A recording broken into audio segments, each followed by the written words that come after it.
बिस्मिल्लाहिर्रहमानिर्रहीम। अस्सलामुअलैकुम। क्या हाल है मेरी बहनों, कैसी हो? ठीक ठाक हो? आज मैं बना रही हूँ खट्टी मीठी चटनी, जो शामी कबाब के लिए टिक्कों के साथ मतलब जो भी फ्राई चीज़ है उसके साथ खाने के लिए।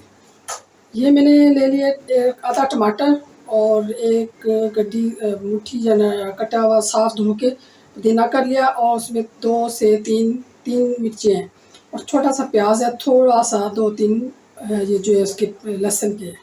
ये मैं इसमें डालूँगी जग में, ग्राइंडर जग में डालूँगी इसको मैं इस तरह। और यहाँ पे मैंने 1 टीस्पून सफ़ेद नमक लिया है, और थोड़ा सा काला नमक, और 1 टेबलस्पून चीनी।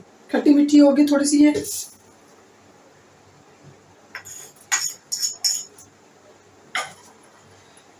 और ये 3 चम्मच मेरे पास ये इमली की है। इसको मैंने इमली को धो के इसका पल्प बना लिया था, और ये मैं इसके अंदर शामिल करूँगी।